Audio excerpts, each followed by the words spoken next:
This is exactly what God wants from you. He wants you just as you are. You don't have to achieve anything. You don't have to become anything. There isn't a level of good enough that you need to get to. He just wants you exactly where you're at right now in this moment as you're feeling, whether you're on a good day or a bad day, a good year or a bad year, whatever it is, he wants you. And then he wants you to jump into his ocean. Now imagine if you're on a ship out in the middle of the deepest part of the ocean, and you know those, I don't know if they're waves, but they're like rolling water. It's huge. And imagine if somebody said, jump off the ship, and the ship's going to leave. We're not coming back. And you don't have a ship like to swim to. You don't have a little boat or a little dinghy or a little life raft. You don't even have a life vest. You've got nothing but just you. He says, come as you are, and nothing else to support you. And God invites you to jump into the ocean of his plan for your life, his unknown plan for your life, his ocean, I would say, of love for your life. And it is love, but it's unknown. How are you going to save me, God? How am I going to breathe? Once I breathe, how am I going to stay afloat long enough? I've got nothing to hold on to, nothing to keep me afloat. How am I going to eat? Like, where are we going to go? And what's the point of this? I mean, where are the other people? I mean, what are you going to send me to do if I jump into this unknown ocean? And for as far as I can see, I can't even see anything else. I can't see the next step. I don't know where you're leading me. It is completely unknown. That's what he's calling us to.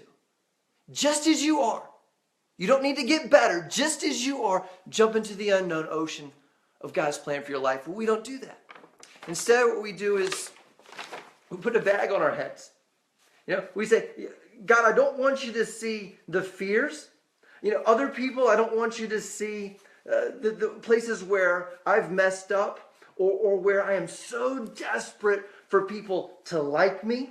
I don't want people to know, and I don't want God to know who I truly am, what I'm truly like, what I truly fear. And then what we do with this bag on our head, trying to look as kind of normal as possible, we start building our own boat. And we say, God, I would love to go out into the ocean of your plan for my life, but I've got to have a boat first. And once I get my boat built, then you can lead me where you want me to go. And then once we get our boat built and we're on our boat, we look to God and we say, okay, God, here I am. Okay, God, hey, I'm finally yours. I'm ready for you. I've got the 401k. I've got a big enough income. I went and earned that degree. I've got a solid resume. I'm working on the next promotion in life. I got married. I got 2.5 kids. We've got a house. We have a big mortgage, but we've got a house. We've got 2 cars that I'm leasing. And I think I'm finally ready for you. And oh, look at that. I'm 75 years old. But now I'm finally ready for you. I'm finally able to let go, and here I am. And God says, you've still got the bag on your head. You're still scared to be authentic and genuine, even with me, he says. He says, take the bag off. I want you just as you are. And he says, that ship that you're on, I didn't build it for you. You've been trusting in the thing that you built your whole life. He says, that's an idol. Do you know what it means to have an idol? It's something you build that cannot do anything for you. In fact, for it to function, you've got to be available. Because guess what? The ship without a captain, without someone to raise up the sails, it's just going to run aground, right? The ship depends on you, but you're depending on the ship that you built. And God says, jump off of it into the unknown ocean. This is the story of Jonah. God, and this is Jonah chapter 1, said to Jonah, go and do this. And in verse 3, it says, but Jonah got up and went in the opposite direction to get away from the Lord. He gets on a ship. It's out at sea. The waves are crashing. The storm is bad. The people on the ship are all screaming and yelling.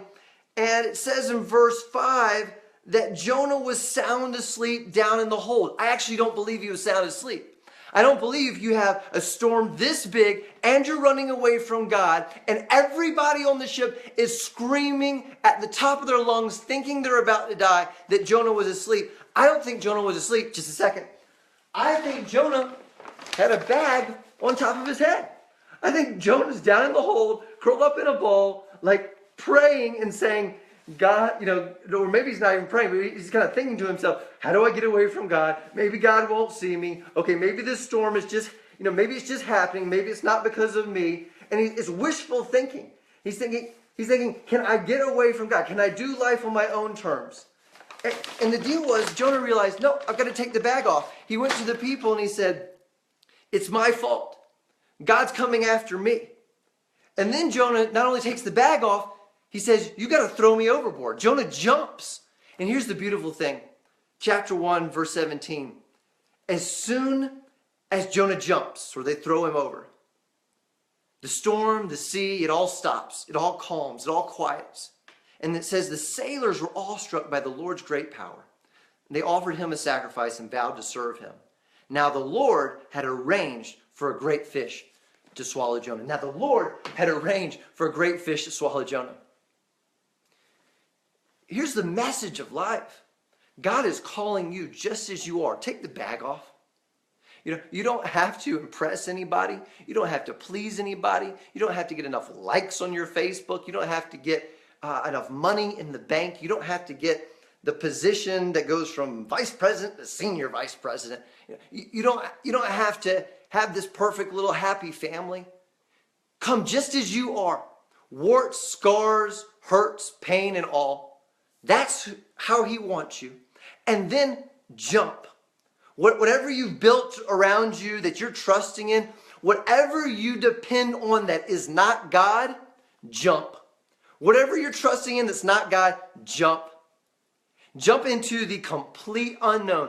Cut it all off, right?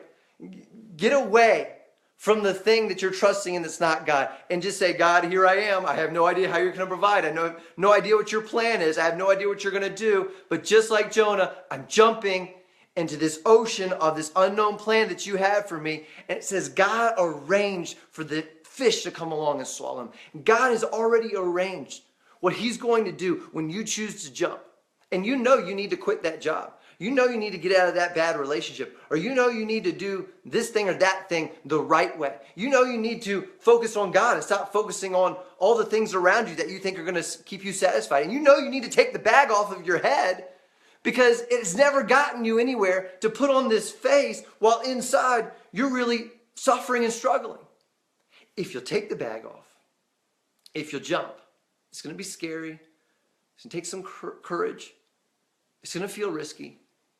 But if you do those things, I already know God's arranged for a fish or whatever it is to come along, to swallow you, to take you to the place that he has for you, and to bless both your life and many people through you, just like he did Jonah.